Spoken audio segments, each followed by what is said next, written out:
series called Beyond the Elementary. We've been on step 7, talking about God. And it's kind of hard to know a whole lot about God, but there are some things that we can know about God. And one of those things is that God orders storms in our life.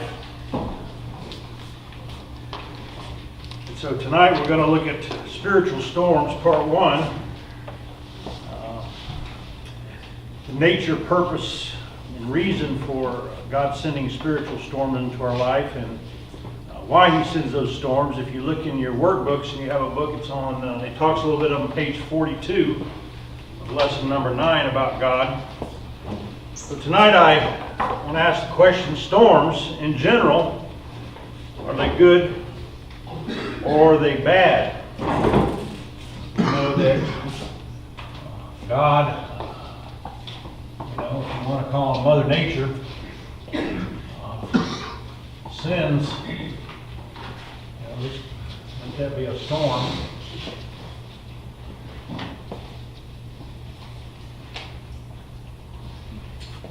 God sends storms because it's part of Mother Nature. It's part of the way God keeps the balance, so to speak. If we never had rain, then we'd have problems, and if it rained all the time, we'd have problems. And so there's different seasons and different things, and part of Mother's nature is God has sent storms. There always has been storms. There always will be storms.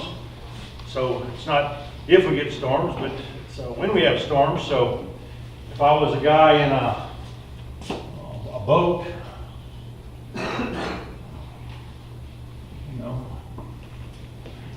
and I was approaching a storm, I'd have some choices to make. The first one, I'm in a boat, and I was to see a big old storm.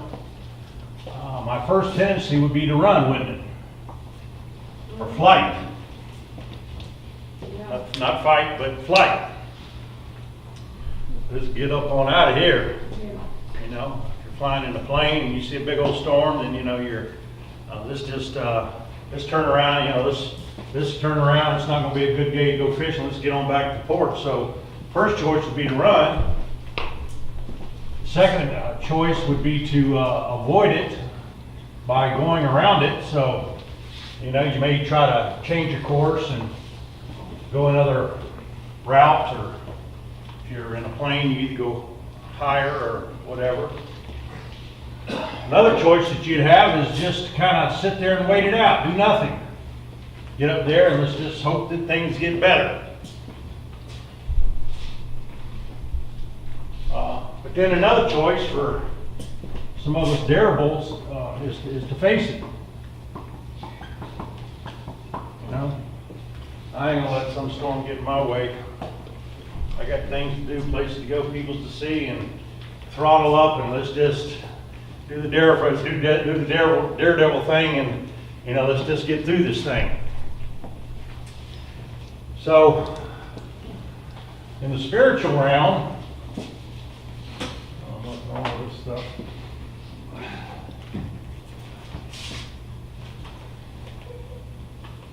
So in the same way, God sends spiritual storms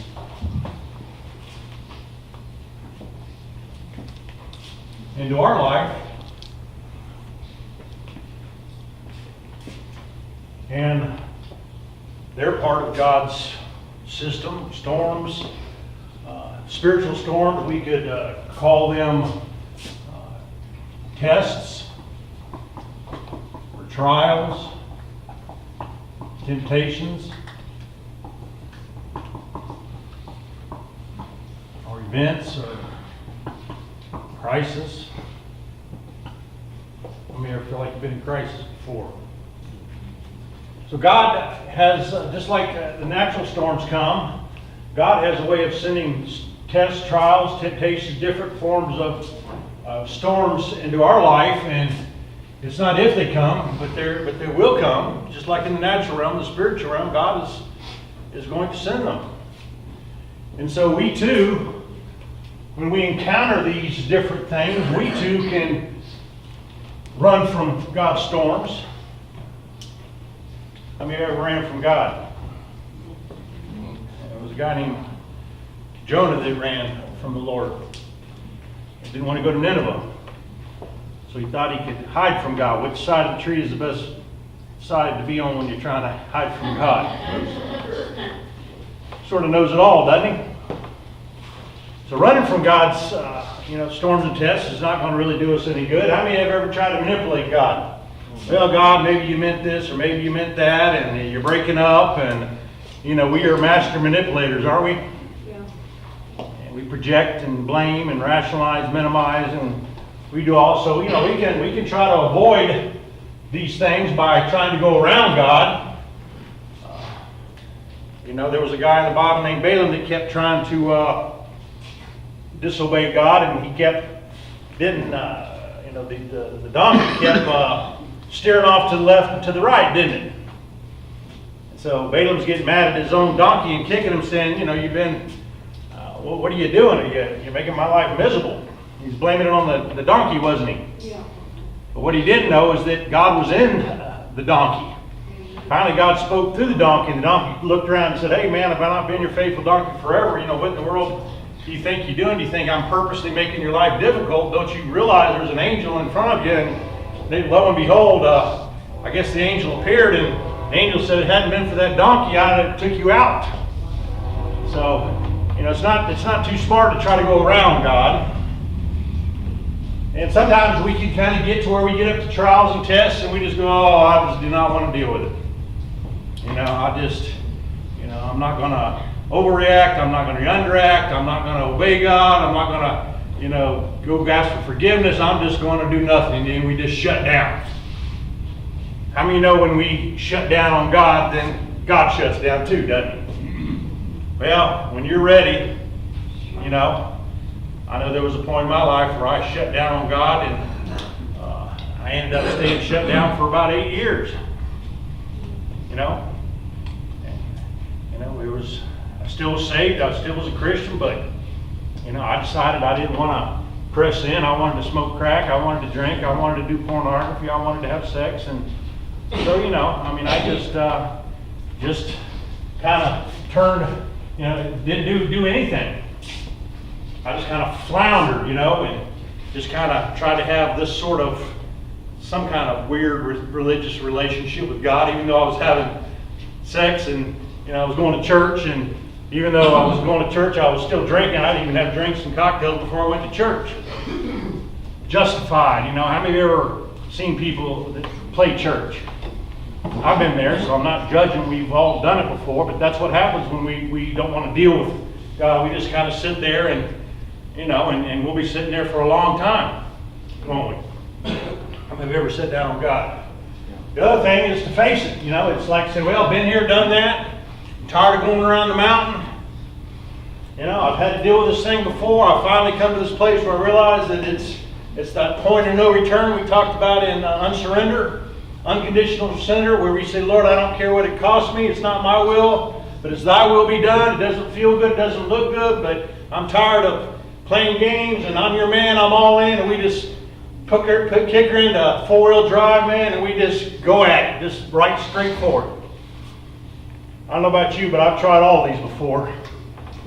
And I've come to a decision in my life. The only way, baby, is, is engage. Star Trek, kick it in and go boldly where no man has ever gone before. Warp drive, just go for it. Because I know and I've learned that God is always on the other side of storms. Amen. I like what Brother Luke Carey says somewhere in the book that that whirlwinds will come. Storms, tests, whirlwinds, crisis, trial, they're going to come. That's the way it is. But the righteous remains standing long after the whirlwinds have passed. What I've always got a little saying that I say to myself, this too shall pass. I can't tell you how many times I'm journaling, oh God, why are you being so mean? Oh Lord, this is too big. The Lord says, bro, God talks to me like that sometimes. He says, this too, he says, it is what it is. This too shall pass. How many times have you been through these things in your life? Haven't I always gotten you through these things? Haven't I always gotten to the other side and you look back and, And it's no fun, is it? But there's one thing I've learned about God is that I'm God's son. He does care deeply about me. He loves me. He doesn't like it any more than I do. I don't think He would tease me or be mean to me or be cruel or put storms or tests or trials in my life unless they were really necessary. So we'll talk next week about Hebrews 12, 4 through 11, where it says that God disciplines us for our own good, to train us, to raise us up. And if He doesn't discipline us, then it says that we are like illegitimate children, which is the word for bastard. It means I don't really have no daddy. A lot of people don't have real fathers to discipline or train them. But God is described as a perfect Heavenly Father who, regardless of what we feel or what we think, or whether we like it or not, He's going to discipline us. And whether we buck or kick or whatever, He's going to do what's best for us, whether we like it or not. I praise God that I've got a Heavenly Father that loves me, that doesn't give me everything I ask for. I praise God that He hasn't answered every single prayer. Amen. He's not going to... A good father's not going to put a 12-gauge shotgun in the hands of a 3-year-old. He's going to wait till he's ready for it, and the kid may get mad and say, I want my shotgun, I want my shotgun, I want my shotgun. The father's not going to do that. And praise God, we've got a Father that and so in some ways we need to be grateful and appreciate the storms, the trials, and the tests in our life. Those are the things that have made me into who I am. One of the things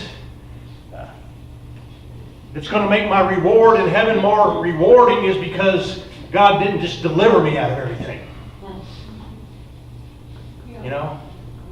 One of the wrong prayers is we say, oh Lord, deliver me, deliver me, deliver me. We do need to quit praying, God, take me out of my storms, but develop me. Yeah, that's good. Oh God, take me out, take me out. And the very thing you're asking Him to take you out is the very thing He put in your life to train you and develop you and prepare you. God sometimes shuts down doors that look really beautiful and wonderful, but He shuts them down because they're not good for you. Whenever He shuts down one door, He's going to open up another door. And so, part of God's design, part of God's nature is to send different trials and tests, not to be mean or not to be cruel, but to develop us.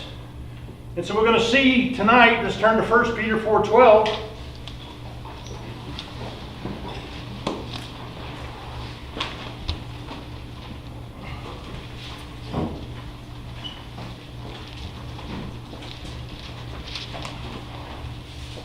We're going to look at what's really going on. Have you heard me say that? Remember I got to Duncan one day and I was what we call it, shot out. Talk about shot out. Some guy looks at me, comes up real next to me real close and says, what's really going on? And what's really going on is I'm stuck in this swamp with 60 men that are hugging me and I just had to quit smoking and I ran out of money and I can't get high no more. My family doesn't want nothing to do with me and here I'm in the middle of nowhere. That's what's really going on.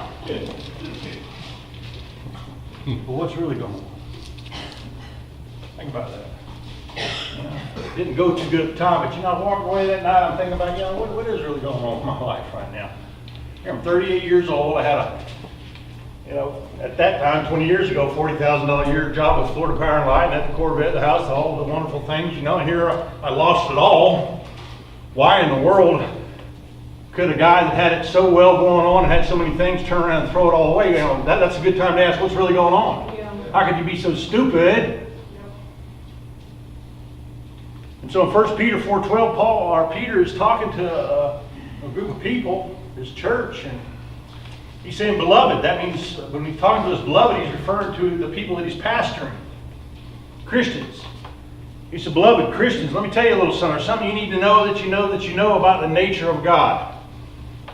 The nature of storms, stress, and he said, do not be surprised. The Amplified says, do not be amazed. Do not be bewildered. Do not be confused. Do not be alarmed. Do not be perplexed at the fiery ordeals that are come upon you, as though some strange thing is happening to you. It comes upon you through your testing as though some strange thing is happening to you. I mean, for a Christian, there's no strange coincidences.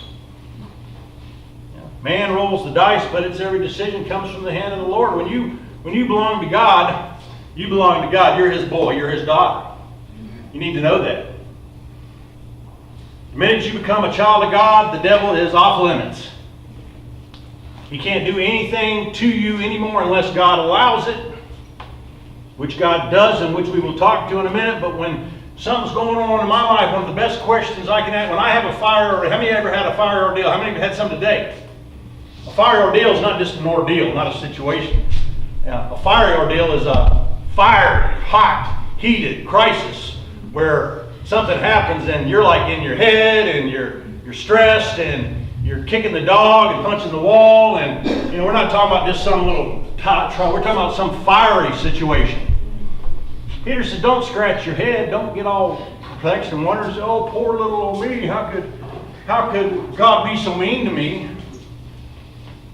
Don't go around yelling, the devil, it was the devil that made me do it. How many ever blamed some things on the devil? I love Mickey Evans tells a story about he was pulling out a Duncan one day and went into town. As he was coming back, he looked ahead and saw somebody sitting on the side of the road in front of the camp, and he thought some guy was just leaving, so he pulls up next to him and he realized it wasn't some guy in front, it was the devil. He looked over at the devil, and Mickey Evans said, "Devil, why are you crying so bad?" He said, "Well, these guys down here at Duncan are blaming me for everything, and I ain't even been in there yet."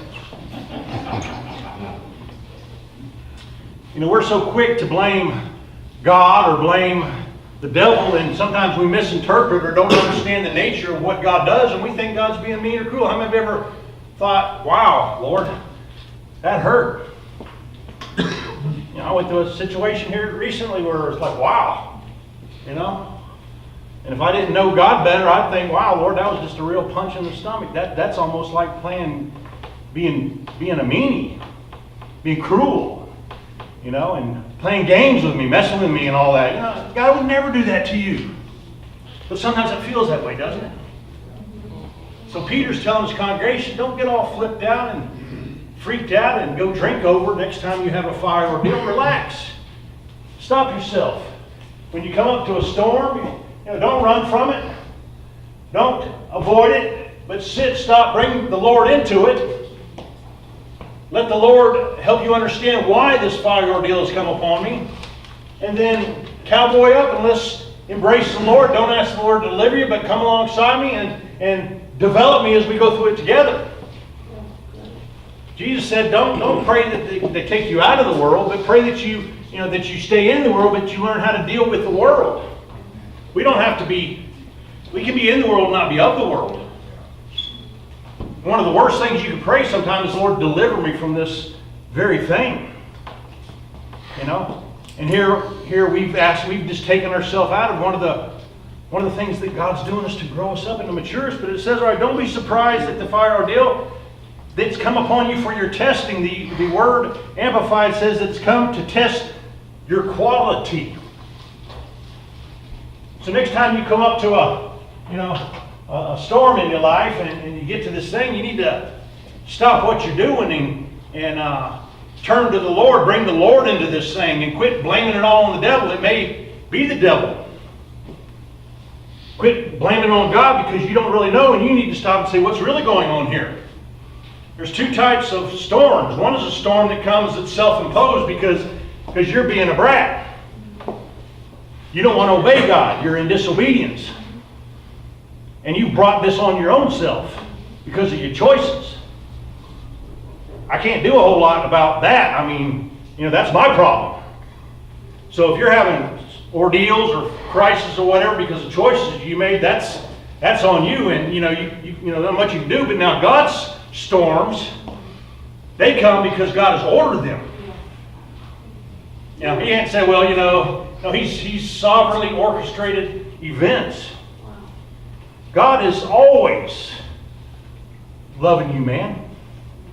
God is always trying to grow you up. He's always trying to mature you. He's always like a father that's taking a kid. He wants to see his kid get into college and go be successful and be better. That's his job. So a little kid doesn't know how to be a big kid. He has to go through. So the Father always is training him, has him in schools, has him in tests, has him in he's doing all kinds. He's forever orchestrating events that are divinely ordered by him, that are geared specifically for you, tests, storms, and trials to develop your character. We've all been characters before, but we've never had real proven character. So God is about developing our character. He cares more about our character than he does about giving us what we want. We have a real conflict in our goals. We're destination minded. I want to go here, I want to go here, I want to go here. And when our goals are blocked, then we try to force it in and control it and do whatever. And sometimes as a child of God, we need to stop right there and quit trying to control everything and say, what's really going on here? How can what are you doing here? It's not self-imposed, but it's obviously something coming from you. So what's really going on in this fight I just had? What's really going on in this relationship? What's really going on here? And what's really going on here? It's essential as a disciple that you always learn to ask, what's really going on in my life? And God will tell you exactly how to deal with your storms. But it's essential that we learn to communicate with Him. Amen? Amen. Turn with me to Matthew 4.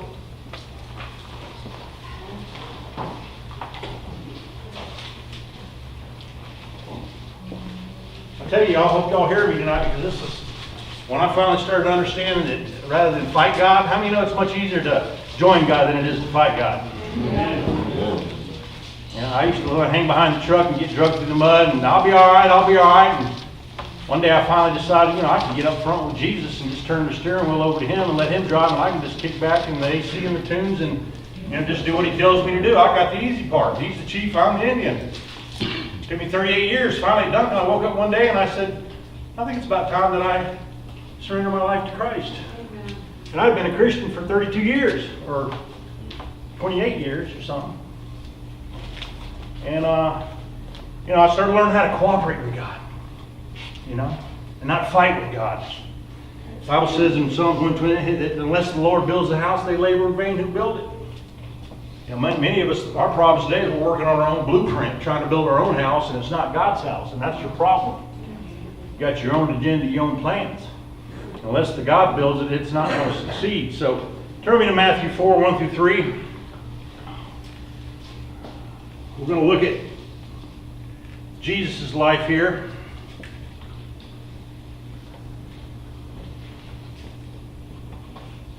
Jesus is, I guess he's probably 30 years old. What has Jesus been doing? He's been working in a carpenter shop. Last we heard, he was in Jerusalem with Passover, and he got lost, or he didn't get lost. He purposely stayed behind. His parents took off back home, and they got frustrated. They found him sitting in the house, in the Father's house in the temple, under the teachers, asking questions. And they said, "What are you doing? How could you be so mean?" And Jesus said, "Did you not know how to be about my Father's business?" And it says, but and so Mary treasured those things in her heart. What's really going on? Yeah. But it says Jesus submitted. It says all we heard is that from that point on, it says he subjected himself to his parents. He just said, okay, it's all right. I knew what I was doing, but either way, you're my parents right now. You're my spiritual authority, so I submit to it, whether you like it or not. There's something you can all learn about. It said he submitted to authority, and he grew in stature, favor with wisdom. So he grew in favor with men, and he grew in stature, not just physically, but he also grew in character. So that's what's been happening. Now all of a sudden he shows up at the Jordan to be baptized. John's been preparing the way, and chapter 3, verse 16, it says, after being baptized, Jesus came up immediately from the water, and as he did, behold, the heavens were opened, and they saw the Spirit descending upon him as a dove, and it lighted on him. And behold, a voice from heaven came down and said, "This is my beloved Son, in whom I'm well pleased." Oh my Lord, have mercy. Can you imagine? This guy that's been a nobody in the carpenter shop, I'm sure his cousins are around, friends are around, everybody's being baptized. All of a sudden he shows up out of nowhere, everybody's getting baptized, running them through like cows going through gate. All of a sudden Jesus gets baptized. He comes up out of the water, and all of a sudden we don't know exactly what it was, but it was either a real dove or something that looked like a dove that came upon him, and everybody's like saying, you know, can you imagine? It's like this thing's opening up and rays of light are coming down. All of a sudden, this voice from heaven says, "This guy, in comparison to all these other guys, this guy is my boy. This is my son."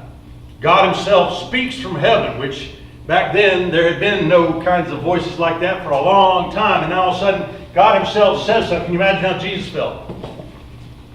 Pretty good. Kind of looking around probably, you know. And next thing you know, he's probably going, wow, you know.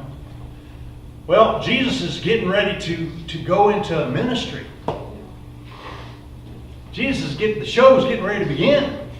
He's been trained, he's been developed, he's been 30 years submitting, he's been doing all this. And now it's showtime, baby. It's time to get with it. I tell these guys in the program, you got 8 months to get ready. And then the game's on, brother. The real program starts. This 8 months is nothing. It's going to barely get your head clear. We're going to give you some tools. You know, we can't change you. We provide a program, we give you the rules, but you got to change. You got to use these tools. You know, it's your responsibility to grow and change. And so I tell them, you know, you get everything you can. But the real deal is going to come. So now Jesus is getting ready. He's getting ready to represent God. He's ready to spend 3 years. He knows why he's here. He knows. He knew where he came from. He knew why he was here, and he knew where he was going. He knew what his mission is. He was clear. Jesus didn't go to college. He didn't get caught up playing golf or going fishing or, you know, going through all these things and, you know, building a portfolio and investments and all that. No, he was he knew who he was. He knew he knew what he had to do. So he's getting ready to go do it. And there's another guy out there that knew what was getting ready to go down. His name was the devil, too. So can you imagine the devil says, boy, this, on the devil's end, he says, how can we mess this guy up? How can we stop this guy? This guy is going to, you know, the devil might not have understood the full ramifications of what Jesus was going to do, but he knew something was going on. He heard this voice come from God. So Jesus is being validated. He gets it in his head, okay, but maybe he hadn't got it in his heart.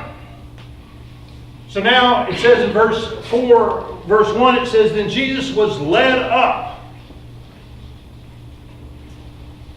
by the Spirit, not by the devil. He was led by the Spirit in the wilderness to be tempted by the devil. And after he fasted 40 days and 40 nights, then he became hungry. And we know the devil starts throwing everything he's got at him.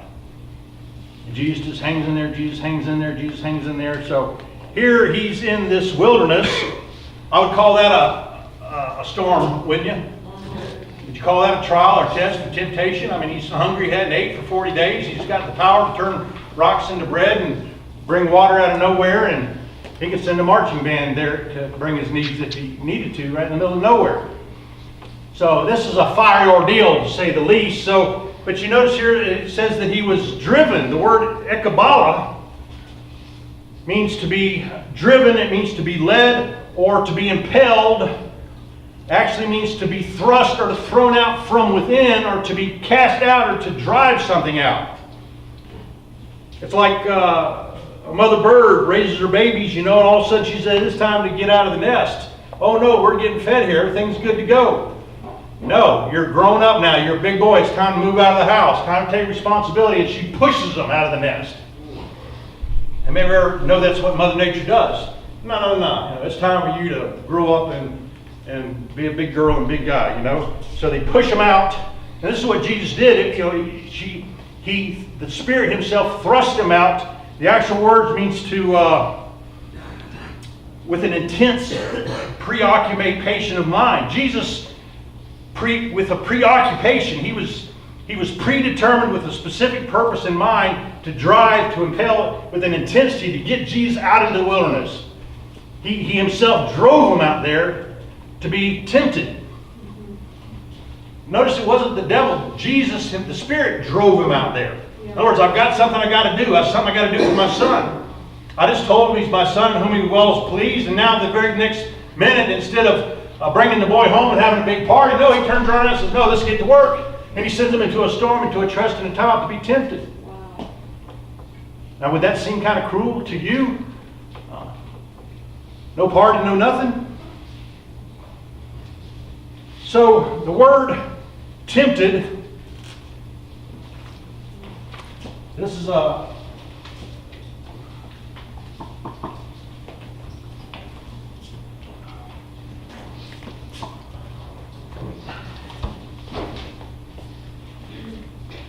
perizoma.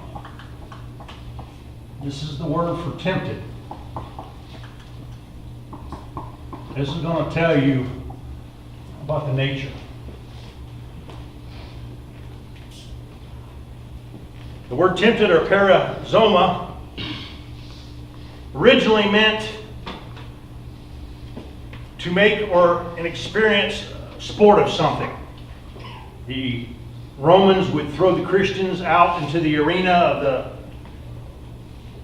what is that place? Colosseum? To be fed to the lions, to make sport of them. Watch them, make fun of them, laugh at them, sport them. They send them out there to experience a show. That's what this word originally meant. It means to shove or to push somebody out into the arena in front of everybody to make sport of them. I think God's done that with me sometimes. It means to pierce or to search into something. To try, test, or to expose something intentionally. With the purpose of discovering what is good and evil. It also means solicitation, and I won't go into that, James 1:14 through 15 there, but it talks about how God does not tempt anyone. So don't say God tempts everyone, but each person is tempted when they're carried away by their own lusts. That's talking about stuff that's inside the person, pre-existing conditions. So God, so all of a sudden, I'll go into this a little bit later, but, solicitation to evil. The cops sometimes, will, do a sting, set a girl up in a pretty dress on a corner, and she stands out there, and some guy driving along says, "Word!" He backs up. So there's a pre-existing condition. There's something that's being baited. He's being trapped. There's an enticement going on with him. And that girl is not doing anything. She can't. Or if the guy got arrested for prostitution or he'd get arrested for solicitation. The first thing he claims, "Oh, I got entrapped, I got baited." They go, "Oh, no. There was a beautiful girl that we set out there. She was minding her own business. She didn't offer you any money. She didn't say, 'Come over.' She didn't do this. She was just there. You came up and you proposed to her. So therefore, you got arrested. So it's on you." That's how they get around that. So Jesus says, I don't tempt anyone, but I do allow things to happen in people's lives that expose, that bait you and trap you, that cause you to get carried away. And then when you're carried away, it's conceived by your own lust. It's your own pre-existing condition. It's something in you that hasn't been dealt with. That's where that comes from. Good thing to read, but deep. Then it says when it's conceived, it gives birth to sin, and then sin, turns into death, consequences. There's a whole series of things and how we get in trouble. Whole nother teaching. So, what's really going on? God has a plan for you. Jeremiah 29:11. Now, I know the plans that I have for you. That says, Lord, it's called destiny. You didn't choose God. God chose you. He says, I got a plan for you. And so, God chose you before the foundation of the world. As you were born into the world, immediately sin entered into our lives. And we started developing, Adam and Eve started developing shame and guilt, and it was her fault, and she blames it on the serpent, and here we are rationalizing, minimizing, shucking and jiving, projecting. And next thing we know, character defects happen. We weren't born that way. We were born perfect, like God. But as soon as so every one of us has, God chose us before the foundation of the world, but as soon as we get into the world over time, God God knows the end. He knows He has a plan for you. And this is what's so wonderful about to knowing who you are in Christ. This is what's so important to know that you are God's son and daughter. This is why I personally believe in the predestination of the saints, that once you're truly, truly, truly born again, Romans 8:26 says God will see to it that those whom He called, that He justified, that He will also glorify. So, either way, we start smoking our cigarettes, and then we start reading our dirty magazines. We start having a little Boone's Farm apple wine when we were young, and but then I go to Sunday school on Sunday, and I develop some good things, good character qualities. But then I start getting beat up at school, and I deal some resentments. I get dumped by a couple of girls. I get some rejection issues. So I got all kinds of good. I got all kinds of evil, and next thing you know, some of us are way messed up. Some of us are a little messed up, but we're all somewhere. And as we go along the line, it gets worse and it gets worse and worse, or it gets better and better and better. So God, knowing that He has a plan for our life, He knows what's going on with us, but we don't know. If you want to look at another one, look at Genesis 22, 1 through 18. God had a plan to use Abraham and Sarah to have Isaac. They told him, gave him a promise. You're going to have a baby. It's going to be your boy. It's going to come from your own loins. 10 years later, all of a sudden they said, well, God ain't showed up. He's let us down. So let's take matters in our own hands. And they created Ishmael through Hagar the maid.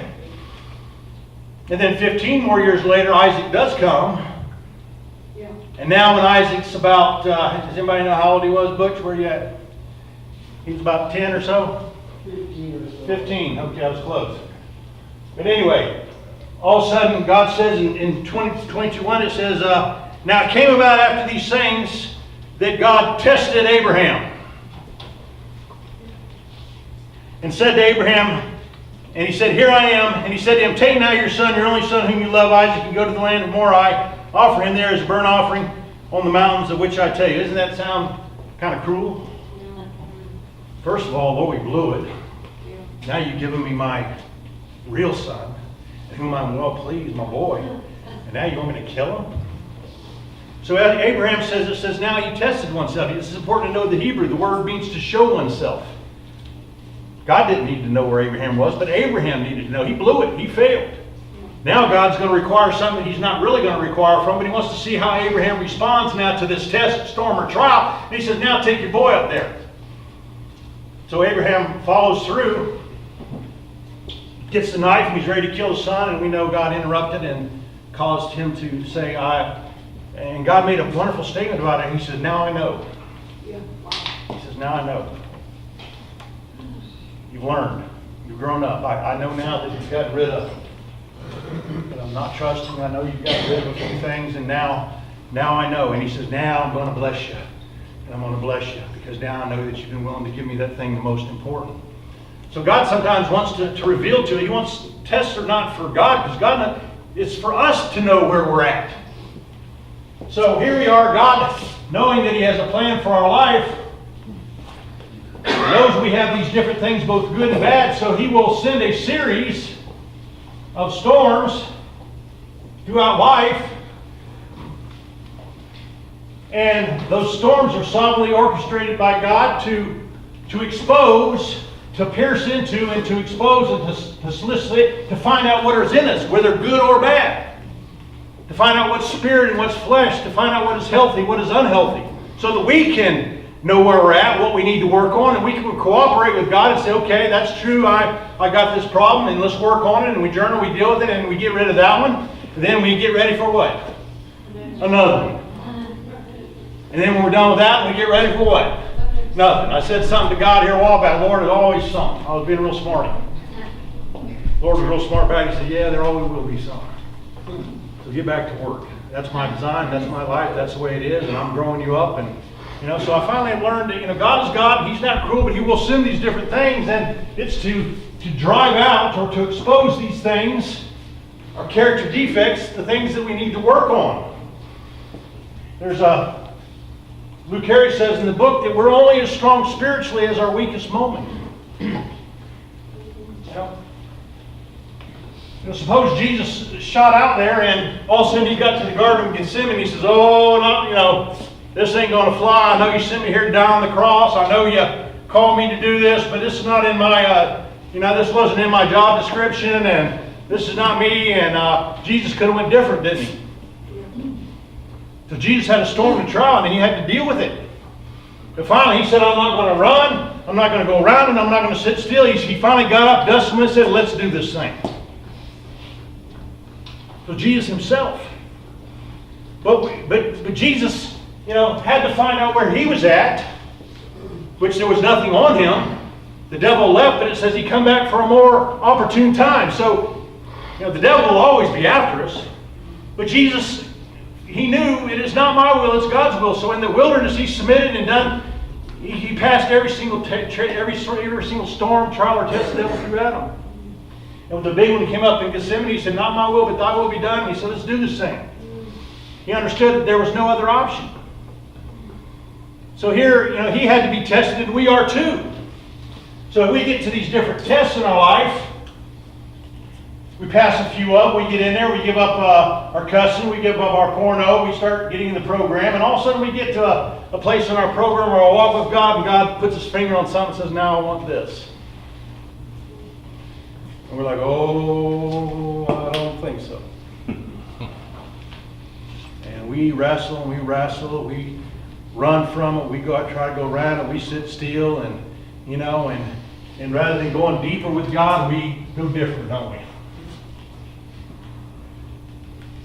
I was the same way for 38 years. I would repent, get a few months clean, go to church, go to some meetings, then I'd get right back up to this sexual issue in my life. It wasn't drinking and drugging and all that. That was all part of the thing, whatever. But really it was a combination of really me being my own God, but I wanted to be able to do what I wanted to do. I wanted God in my life. I wanted the blessings. But I wanted to also have sex and drink and do all these things, and and I'd give it up. But when it really came down to it over a period of time, when all of a sudden I'd been single like 12 years and hadn't had sex for 7, and everybody's getting married but me, I started getting the beef and getting angry with God. And I said, and so I went different.